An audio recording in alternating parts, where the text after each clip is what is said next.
Morning, everyone. Welcome to Manitou Bawateg campus of Seven Generations Education Institute. Ogima Benez Indigo, Brent Tukani Indigenous Cause. I'm Brent Tukani. I'm the CEO of Seven Generations Education Institute. I'm honored here. It's an honor here being here today for this announcement. Today, we're here to listen to our First Nation communities and to support the needs of our communities. The residential school system has oppressed and tried to eliminate the language, culture, traditions, and identity of our First Nations people. The missing and murdered Indigenous women and girls are a result of the residential school system. This is one example of the harm that this system has done. But it's also time for an opportunity to develop an education system that reflects our communities and is grounded in the language and traditions of our communities. A system that values our elders and knowledge keepers, an opportunity to look at things differently and to make change. The First Nation communities have so much to offer, not only Treaty 3 area, but Canada and the world. I think it's important that we work hard to make this change now. I'd like to take this time to introduce our elder, Howard Copenes from Whitefish Bay First Nation.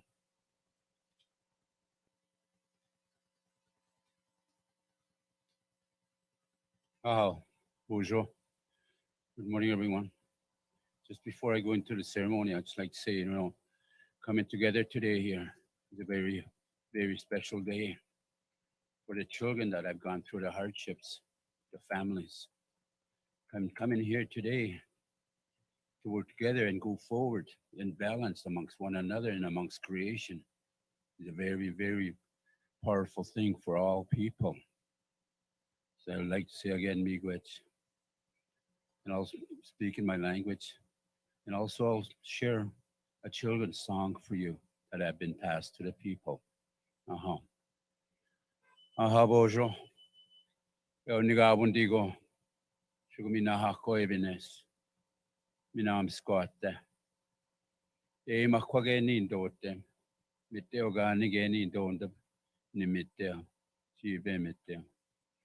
E anishnamina oma, nogom oma gipwe. Ipiga gochimigo anoma chiwi so kazo ano inongom sebe me stige atagoe. Kaniga niga boita going. Goege omaute nange at kaniga niga boita moat. Oe sinongo me komunikaso atagoe sabino kitabino chimina ni goe teotana. Agi pije itimagi ayat. E bege so manongo mano jibaba zakuitoing. Oegi gain. Oen situtatin. Oege minona gitoi. Oege kinoi gain. Oe tiniganing soe tinije. De biscuitse in a kitchenige mosata mix oege gin gijoe dagozinina. Goege gawichi amanguasongo upskiet in angita. Hage get tapitches in nagat nongum oe. Nibuge goejo at the sigoisit. Gab matizit. She got the semi always say she was sending Magua Nogo Magoa. No, I say, Maja baggy me on Bab Sumo oe.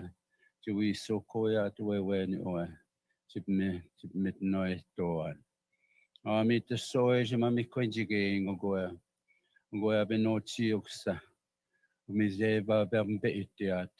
No, again, she joined Dagos again, no amigo Niayan. But she's Oscar no moindo. Mi so get me my chairman or my way to chip me by business da go easy. Where any chip me and enemy go easy.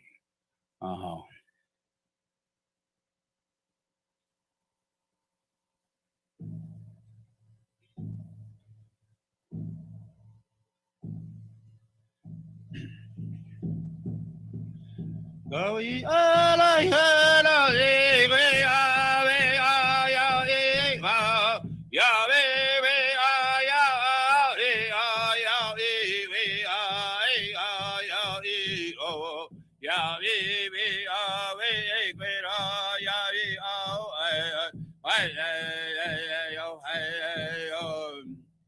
Ogo epe no chio gata meno at hono we homi gonian ya iwi ave equera ai au ai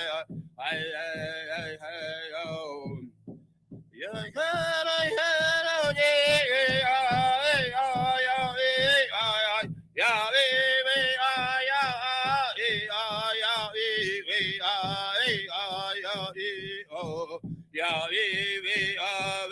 quera I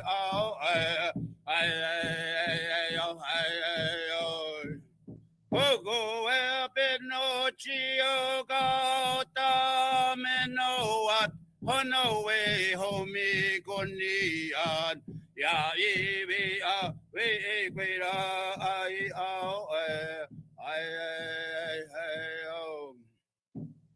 Hongo Ebenochio Gata Menoat Hono we homi gonian ya iwi ave quera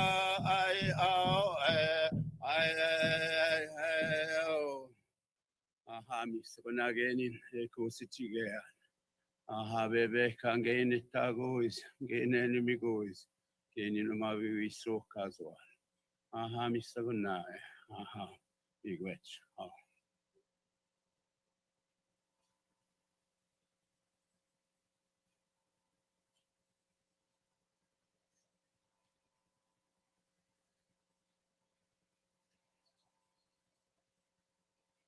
Miigwech, Elder Howard Copenes.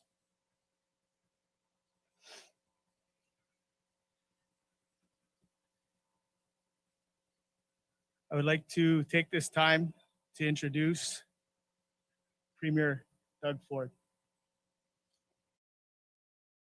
Well, good morning, and thank you, Brent, for the introduction. And I want to thank you, Brent, for the 30 years of service with Indigenous education. Thank you to Minister Rickford, Elder Howard Copenes, Grand Chief Kavanaugh, Chief Mark Hill, Teresa Stenlund, Councillor Region 1 of the Métis Nation of Ontario, for joining me today. Like all Ontarians, I was heartbroken by the tragic news that a burial site had been found at a former residential school in Kamloops, British Columbia. We grieve for each of the 215 children that lost their lives, as well for their families and the communities that they were taken from. This is a moment to recognize the painful legacy of Canada's residential school system and of the damaging, lasting effect it has had on survivors and Indigenous communities. We know the news from Kamloops has deeply impacted survivors and their families, and that Indigenous people are hurting, including here in Ontario. We're here to support them. Indigenous leaders and Ontarians are seeking meaningful reconciliation. And while we're prepared to work with the federal government, we simply cannot wait any longer to act. To support survivors, their families, and Indigenous communities. That is why Ontario is committing $10 million over the next 3 years to identify, investigate, protect, and commemorate residential school burial sites and cemeteries. Our government will work in collaboration with Indigenous leaders to ensure the process is Indigenous-led and respects the wishes residential school survivors and their families and the affected communities. And we will see this work through right to completion. We will also ensure appropriate mental health supports are available. There is painful but necessary work ahead, and we must confront what happened for reconciliation to be achieved. It's important for all Ontarians to be aware of the dark history and painful legacy of the Indian residential school system, so that we can work together to build a more equitable Ontario for Indigenous people. Now I'll hand things over to Minister Rick Megwich.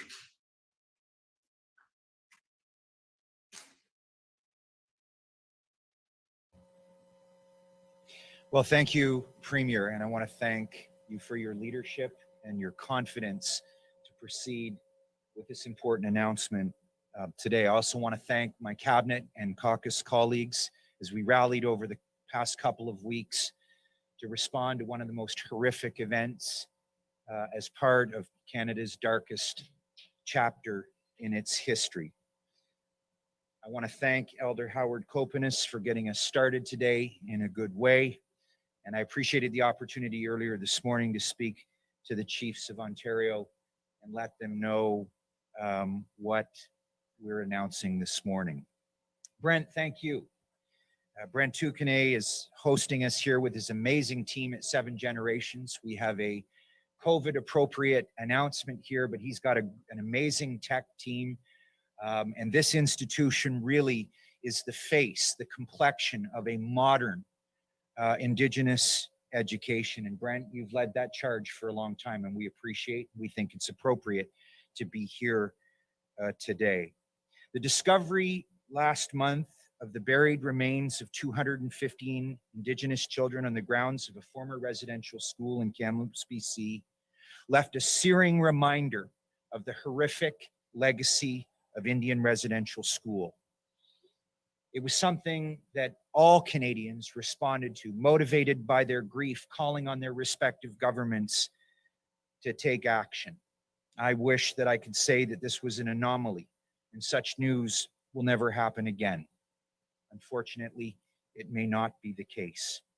Preliminary work done here in Ontario by the Truth and Reconciliation Commission has already identified 12 locations of unmarked burial sites in Ontario with varying levels of certainty and detail. We know there's likely more to this story. The Truth and Reconciliation Commission has done important work to bring the truth to light, but we have more work to do.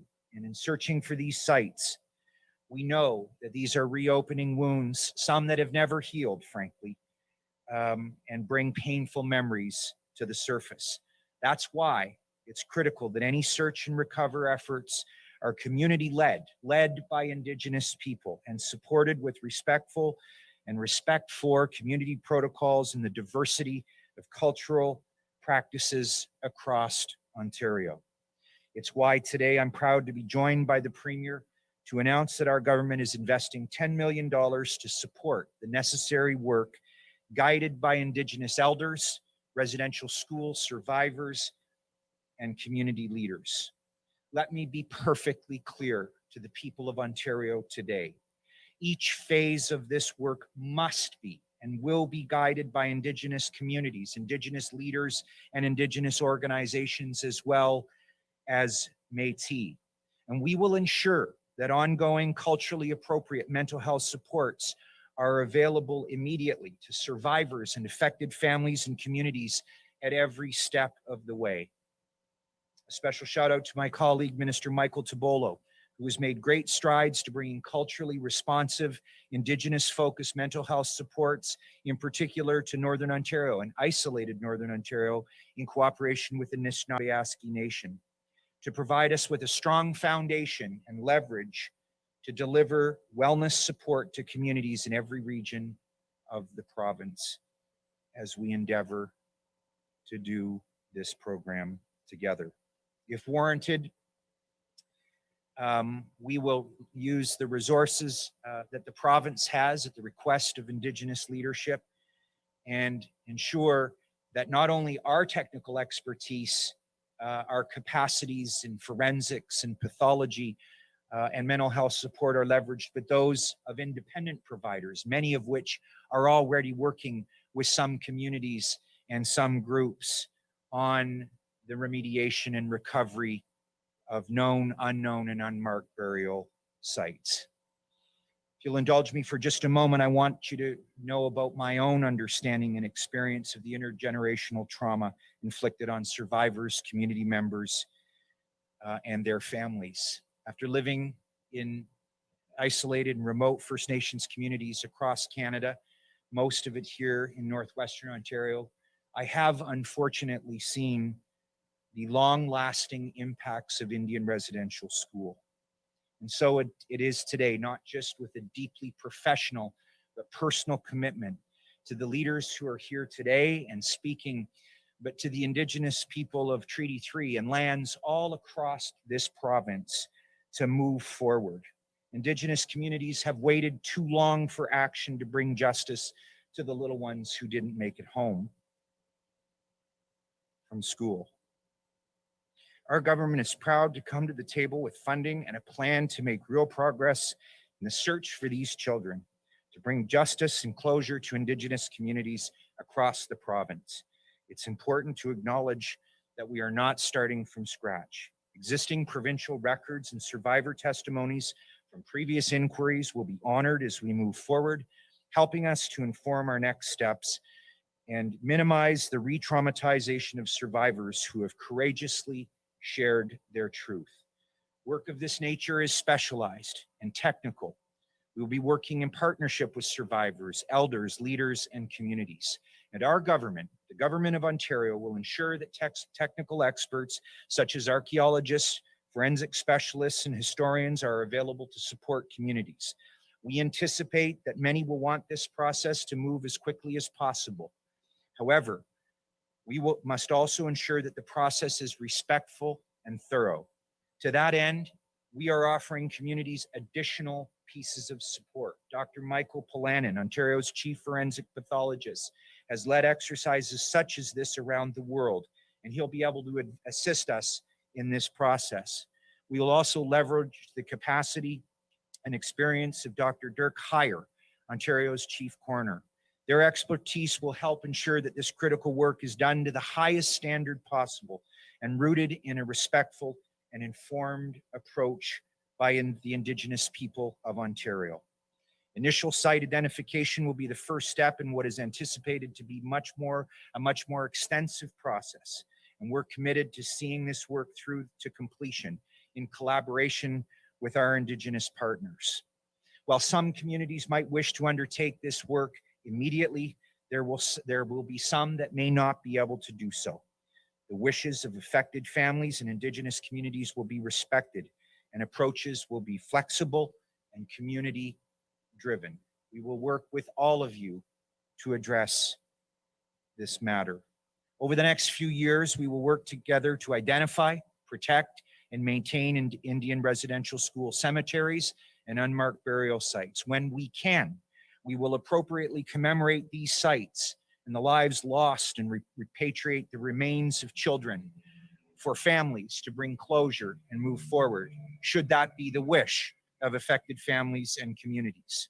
And we will explore ways to work together to increase public awareness and deepen our collective understanding of the histories and the harms of the Indian residential school system. Through a principled and collaborative approach, we will begin to uncover the truth, to rectify past wrongs, and meaningfully contribute to the sometimes difficult work of true and full reconciliation.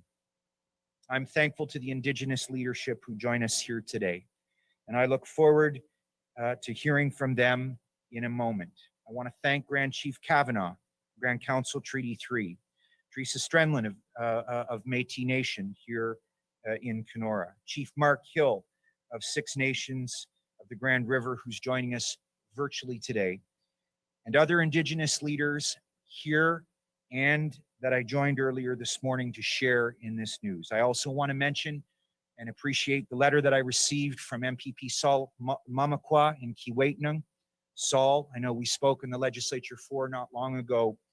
The contents of your letter, I think you'll find, are respected and reflected in the work that was well underway the moment we found out of the horrific tragedy in Kamloops. I look forward to working with you on this. I also want to acknowledge the words of support from other chiefs, Ontario Regional Chief Roseanne Archibald, who called for this process, former Grand Chief of Anishinaabe Nation, and my friend Alvin Fiddler.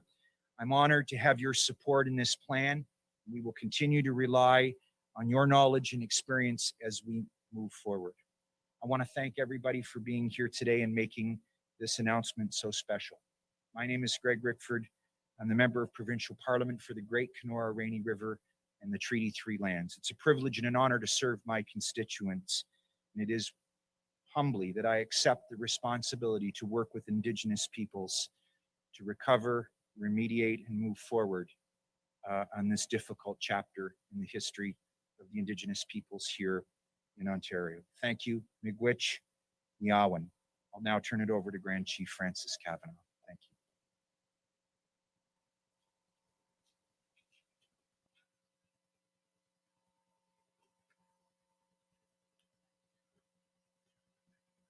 Morning, everyone.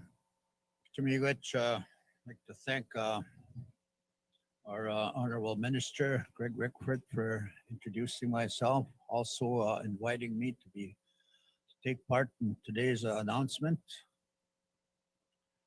So kami ganang digo, kebeasige ninige gimas kinak ke skotte gabo ke oe imiteo izoin Josh.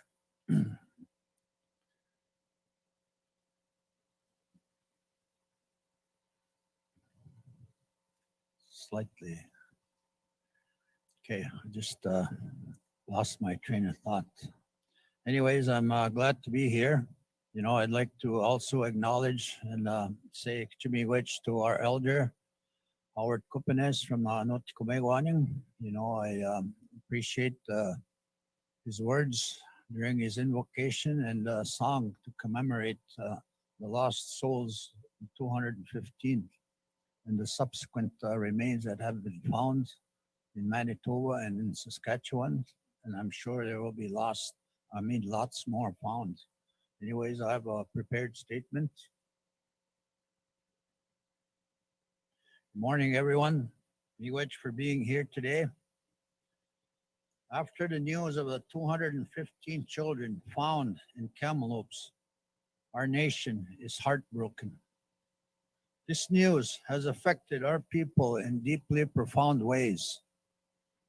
While we already knew this occurred in Canada, it is incredibly painful to relive, especially for survivors and our families who have bravely been telling us the truth for decades. But truth be told, it has impacted every First Nation member throughout this land we call Canada. I have spoken to several people over the past few weeks of the unmarked graves on residential school properties here in Treaty 3. I have also heard of a desire to search for our children, to bring all of our children home. Survivors have told us firsthand of children being buried in secret off school grounds or even cremated. We can work to locate these buried on school grounds and the surrounding areas. I have had early discussions with elders and knowledge keepers as to how best we can conduct this effort. It is important that our efforts are done in a proper way to respect the spirits of the children.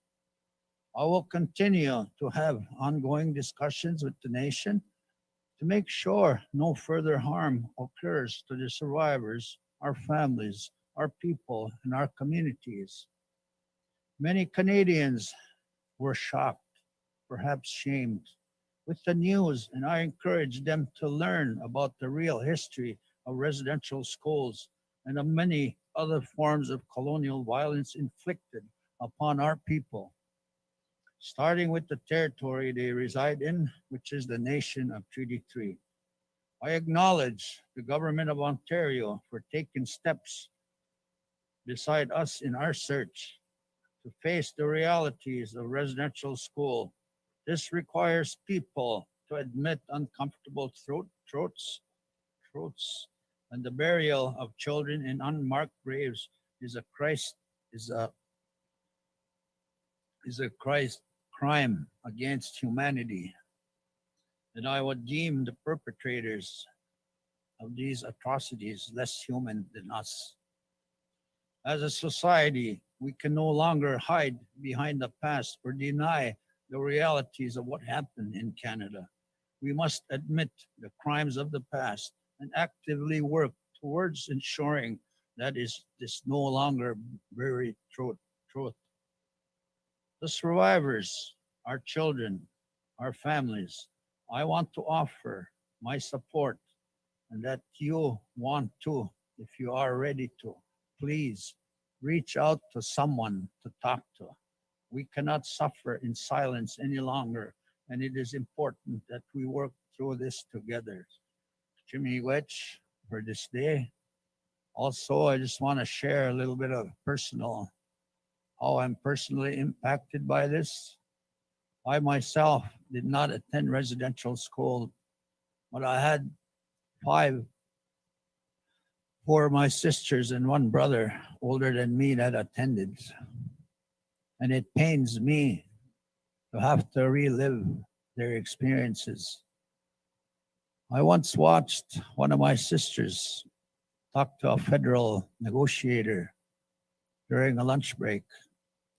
She talked about her residential school experience with this non-native federal negotiator.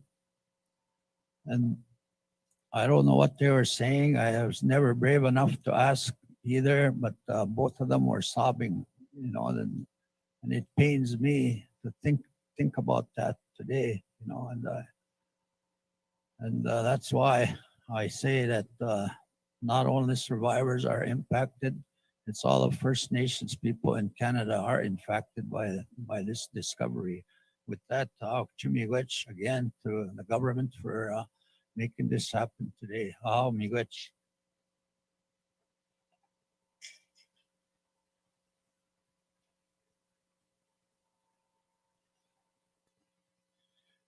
Big Rich, we'll get you to Kavanaugh for those words. Powerful. I'd like to introduce Regional Councillor for the Northwestern Ontario Métis Community, Teresa Stenland.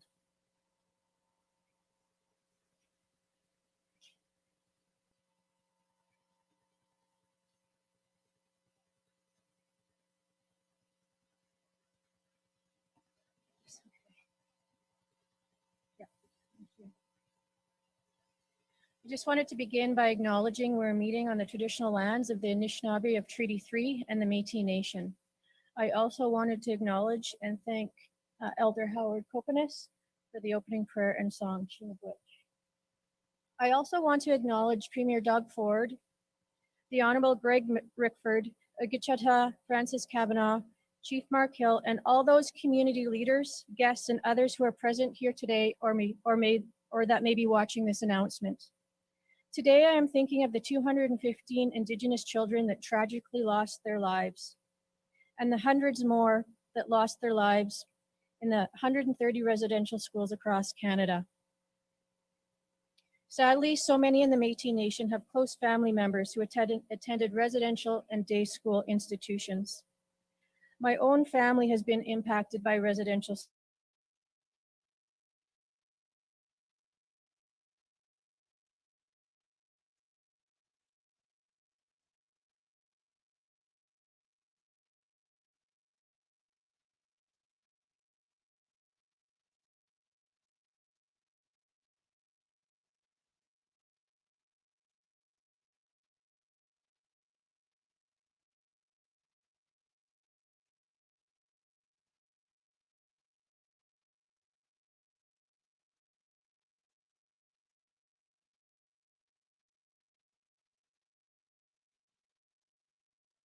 Recording in progress.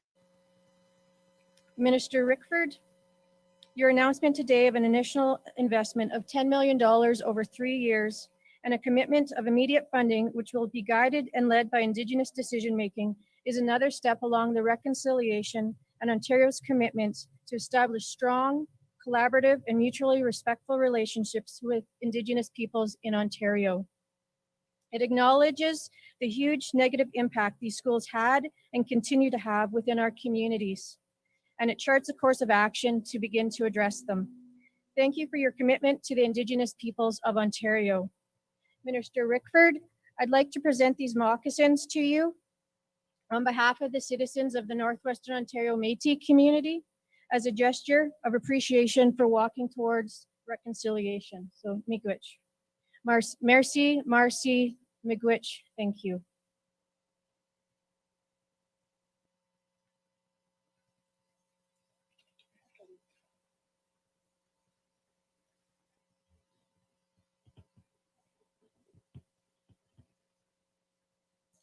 Miigwech, Teresa, for your words. I'd like to take this time to introduce Chief Mark Hill of Six Nations of the Grand River. He'll be accompanied by his Indian residential school survivors. Chief Hill.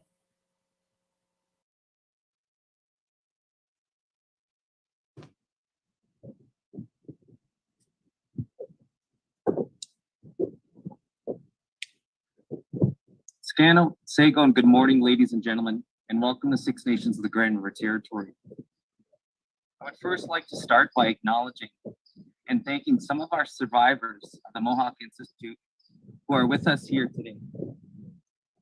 I'd also like to recognize and acknowledge the opening prayer and song as we go and discuss further such a difficult topic. Also joining us here today and want to recognize Mayor Kevin Davis of the City of Brantford and MPP Will Bama for Brantford. I want to take a moment to bring a historical reality to life. Imagine your home life with your children. You raise them in your family, in your community, in your language, and with your culture and tradition and values.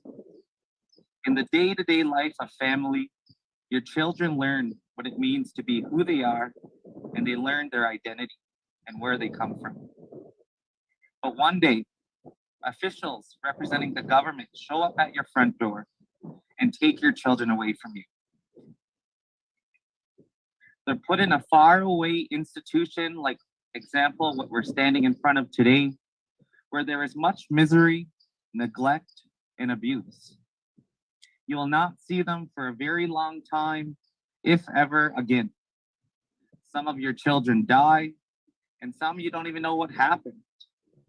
Their bodies are not brought back to you, but instead they are buried in unmarked graves, and you never again know what happened.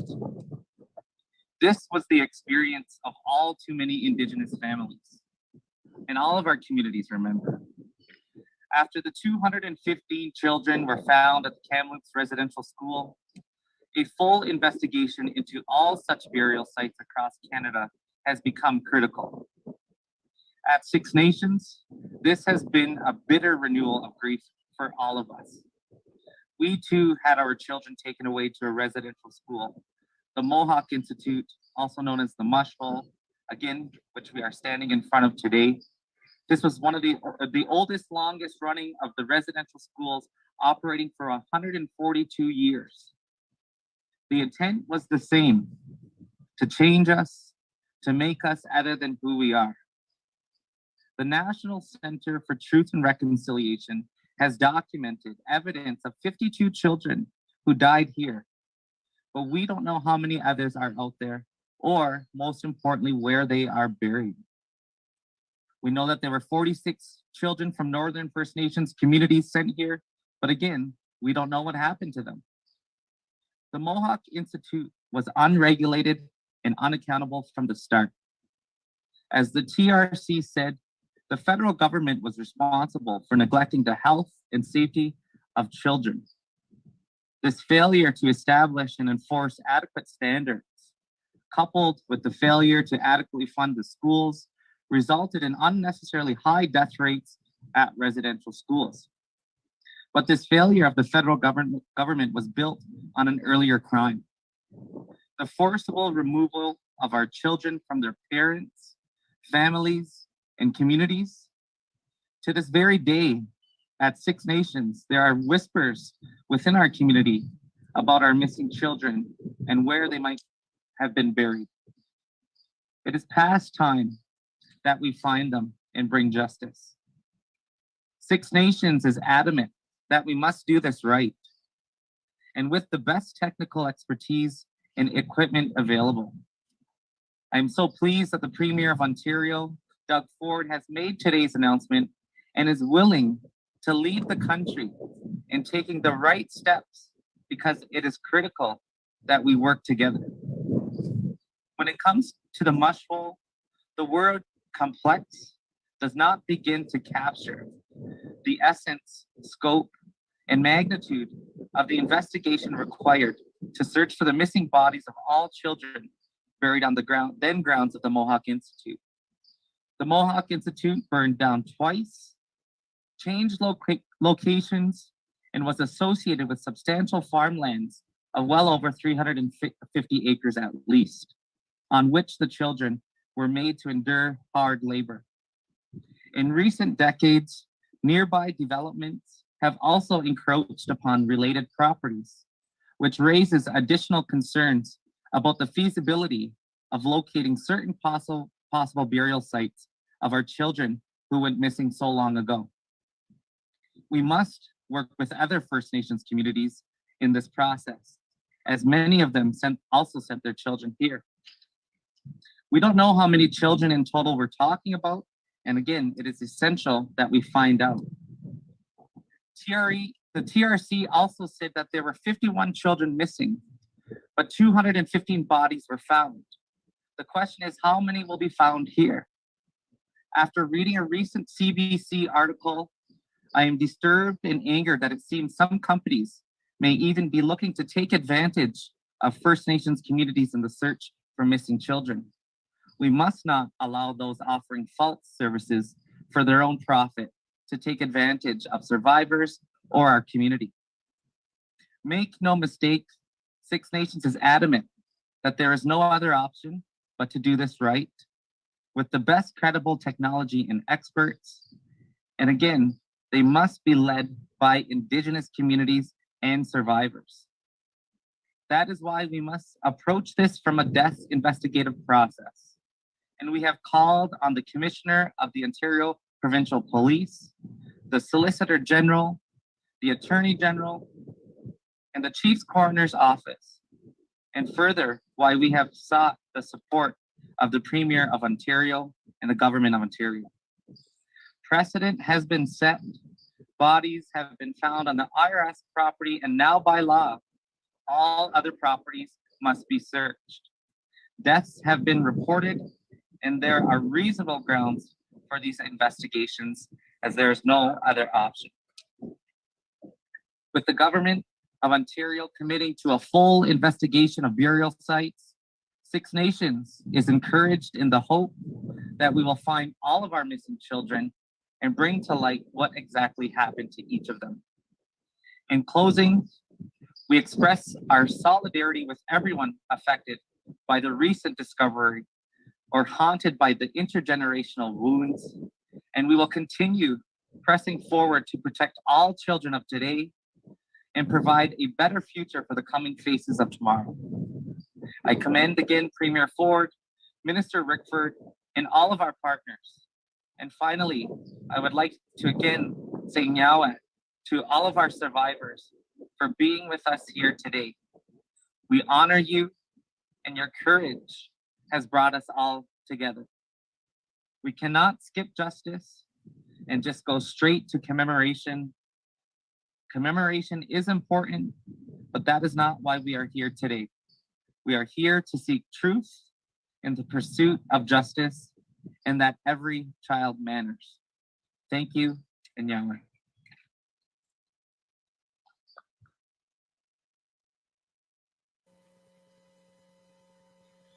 Miigwech Chief Mark Hill for your words. I'd like to take a moment here to say miigwech to Premier Doug Ford, Minister Greg Rickford, to the Gitchada Francis Kavanagh, to Teresa Stenland, to Chief Mark Hill once again, the Treaty 3 Chiefs, Chief Lorraine Copen is sitting behind us.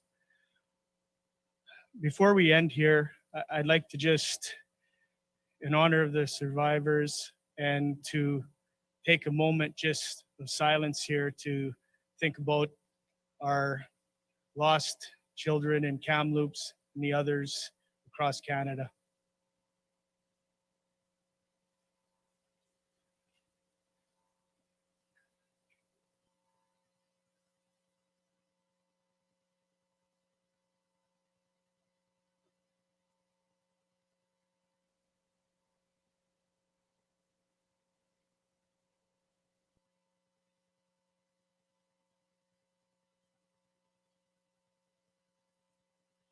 Miigwech. I'd like to introduce Elder Howard Kopanes for a closing prayer.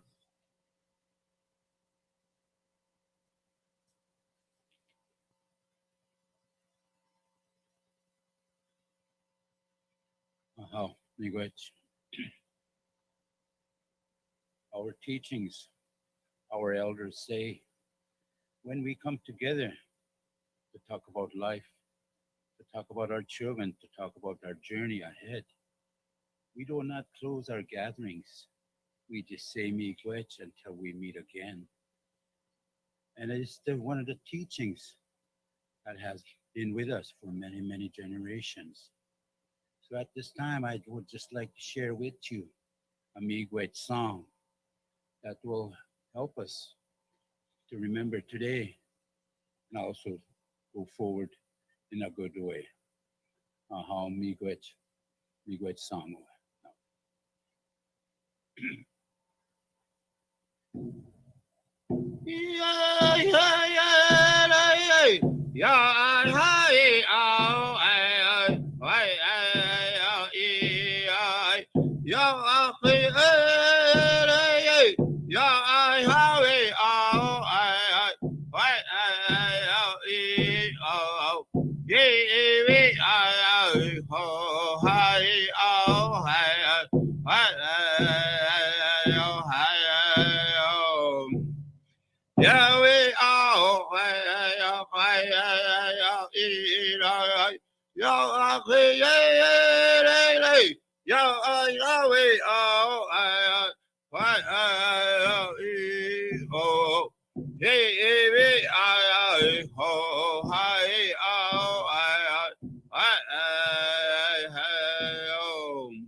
Miigwech, Howard, for the song. That concludes our announcement today, and media and question and answers start now. A reminder, if you have a question, to please use the raise hand function. And our first question comes from Randy Rath with CHCH-TV. Yeah, hi, thank you for taking my question. I'm wondering, the Catholic Church isn't represented here today. Is there any place for them in this? And do any of the Native or the Indigenous spokespersons have any message for them? I'm not sure who you're addressing that question to, but I'll take a crack at it. I was a signatory to the Indian Residential School on behalf of thousands of survivors across Northern Ontario. At that time, the Catholic Church was involved in bringing elements to the agreement, but I think other political leaders, and I won't speak for Indigenous leaders, some of them are here today and I think would want to make comment on that, but I absolutely think they should become an integral part of this process to the extent of their involvement.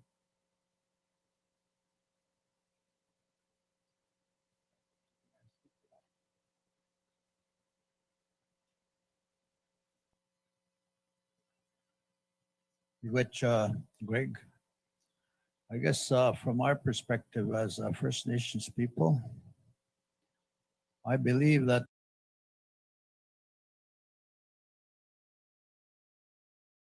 the Catholic Church needs to come forward and make efforts to bring the Pope to Canada for a formal apology to all First Nations across Canada. I believe it's incumbent on them to do that. You know, like I said before, for me, it's very painful to be up here talking about what happened to our people. You know, there's going to be more remains found. I'm certain of that. And the perpetrators, even I've been reading different accounts from people that are still alive and in pain, being re-traumatized and stuff like that. They still see their perpetrators who are still alive, and still they haven't been accountable. They haven't been made accountable for what they've done, in creating some call cultural genocide. But for us, it's genocide. That's what took place. They wanted to wipe us out. That's why I say those people that did these atrocities, they were very dehumanizing.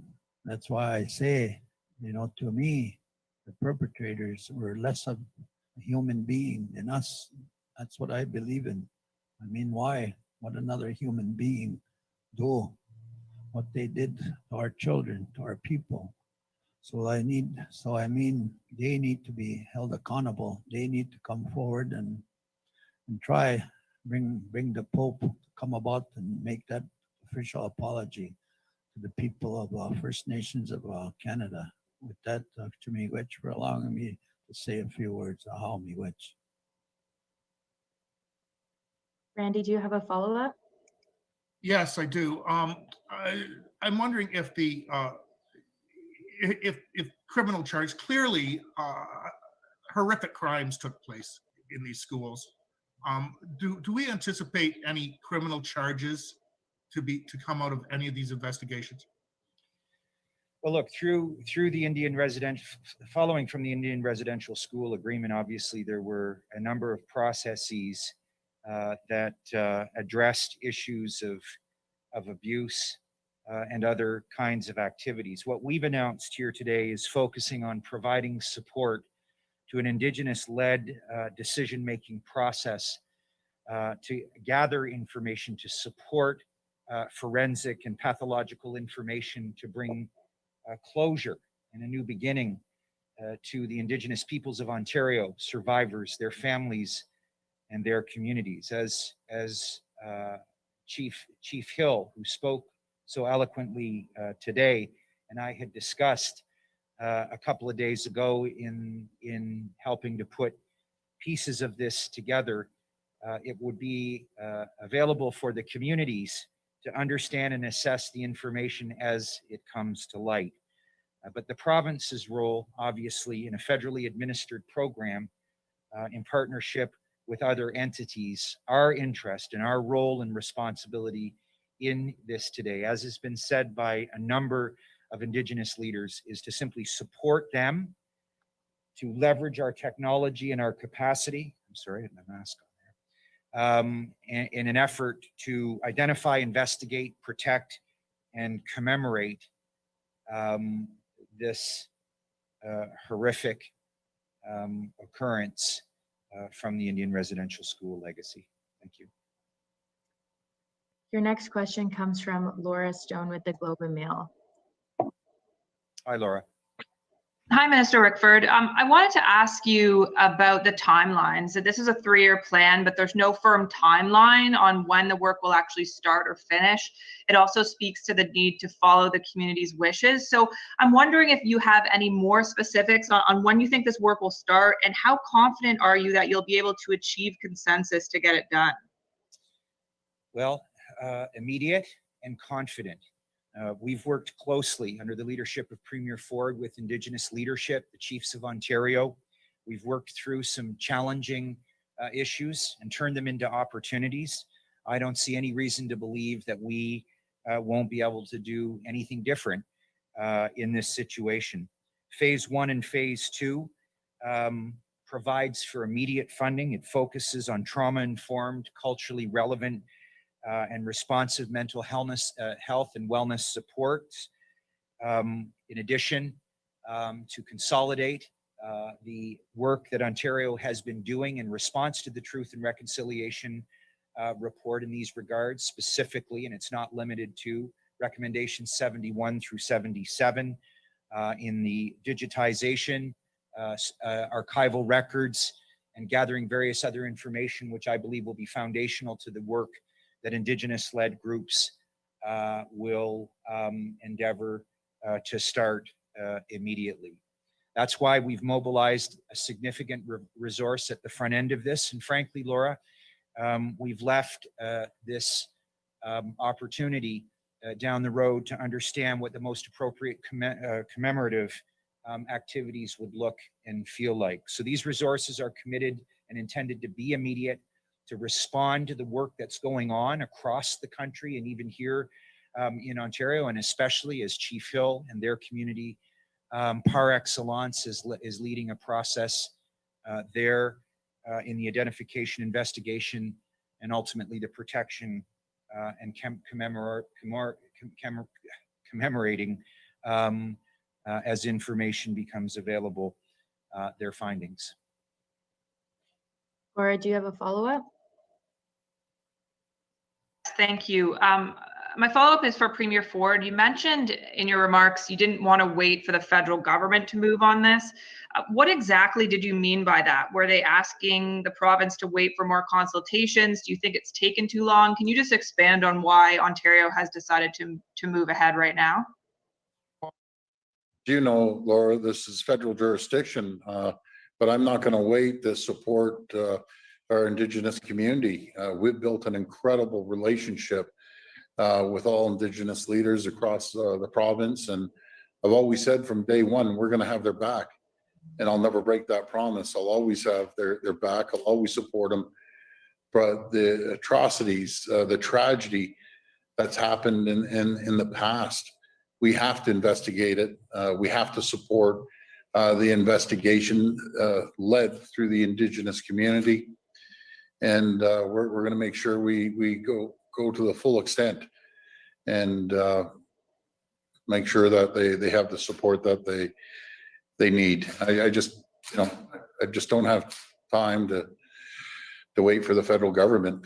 We should be acting on it immediately, and so should the federal government be acting on it immediately.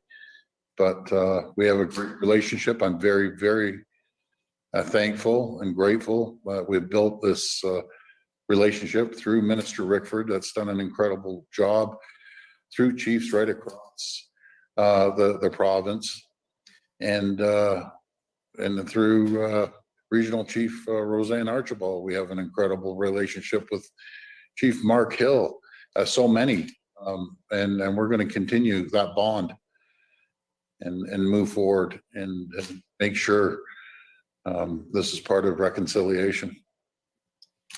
Laura, if I could just add, we have become concerned about the resources allocated by the federal government and the pressures that will be on it. We take responsibility for the relationship that we have with the Indigenous peoples of Ontario to support them in these efforts, and the pressures on that program led us to commit new resources, additional resources for this important work.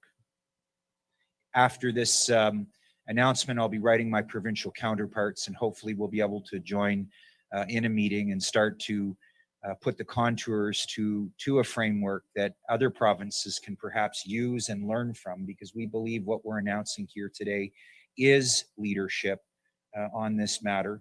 Indigenous leaders have spoken, and we'd like to move forward with them and our provincial counterparts in making sure that this work is done respecting the desires of the Indigenous peoples across Canada, and that will happen very quickly. Your next question comes from Holly Mackenzie Sutter with the Canadian Press. Holly, if you could just unmute your mic. Hi, question for Minister Rickford. I wanted to ask you how you arrived at the figure of 10 million for this process, and if there could be more allocated if that's required as the work progresses.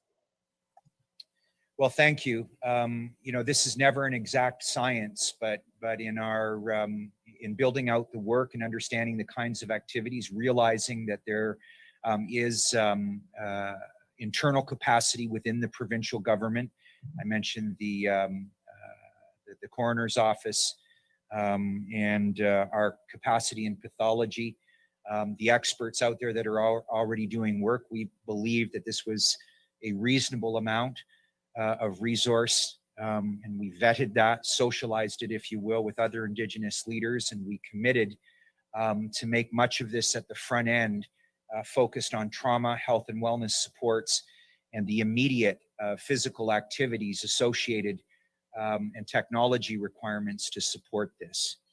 It can be available as we move forward to understand if additional resources are required, but we will call on the federal government at every turn to ensure that their partnership in the province of Ontario is as focused as what we've rolled out here today, and we'll make an ongoing assessment of our resource commitment as required. In addition to that, I've had an opportunity to speak with my friend and colleague, work closely with her, Minister McLeod, on some of the commemorative elements of this, which will be down the road once we understand the scope and extent of what this work has found.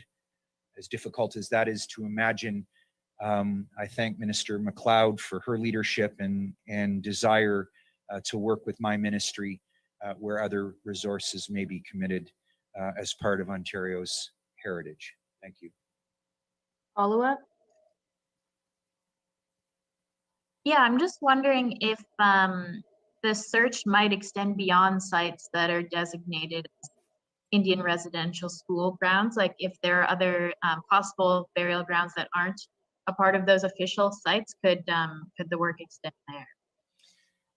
The answer is yes. Much of this information is within the knowledge of survivors and Indigenous leaders. And today what we're providing is an opportunity moving forward for that information to come forward.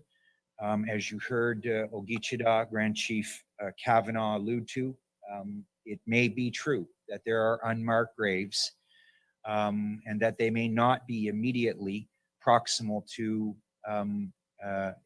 the known 18 Indigenous or Indian residential schools, as they were called at the time. And that's what this work is intended to focus on, as much as the known burial sites that some communities have done some well-established work on. Thank you, Holly.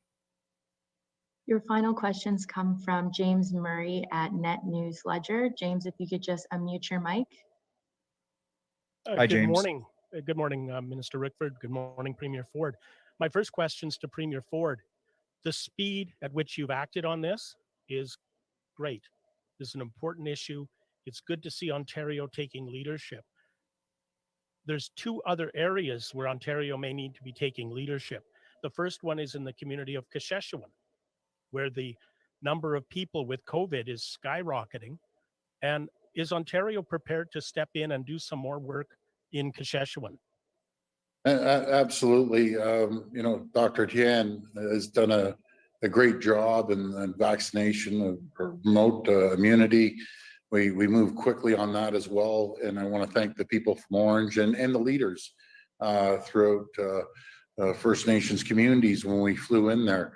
I understand that we have the second doses for the most part done. We're going to be flying in as well to make sure we support getting the 12 to 17-year-olds and anyone else who needs to be vaccinated in case they miss the vaccination. But that was so well organized through leadership throughout the Indigenous communities that we flew into and Orange, and it was they did an incredible job. So we're going to be up there. We're going to support them any way we can, and we'll make sure that happens immediately. Matter of fact, I think they'll be going very shortly. Follow-up? My second question is to both the minister and to the premier. And again, it ties to the speed at which you've acted on the residential schools. Can we see similar speed happen for solving some of the land claim issues that are going on in Treaty 3, in Nikakusa-Minikani, in Kukuchiching, and in the other communities? That would help families for reconciliation as well. And it seems to be taking an awful long time. Well, I'm happy to answer that, James. In fact, maybe to the contrary, respectfully, my friend, what Indigenous leaders have been talking about since we took government was the quick settlement of some outstanding land claims and flooding claims. Many of those have been stalled over the past decade since coming to government. We've moved quickly. We recognize that there are others that have complexities to them, some involved in court proceedings. But we've made a commitment, and it's been clear, and we've delivered to Indigenous communities across this province in an unprecedented way the resolution of many land claims, some of them very large scale. The Williams Treaty comes to mind, something that I had worked on in my previous chapter as a federal member of parliament for Kenora, and working with Indigenous Affairs federally, and my regional responsibilities as a minister here in Northern Ontario. We're committed, and we will continue to work on these processes expeditiously, and as you said, bring closure and reconciliation with respect to land based claims moving forward. Thank you. Thanks, everyone. Thank you. Thank you, everyone. Thank you, Rich. Thanks, Premier. Good to see you.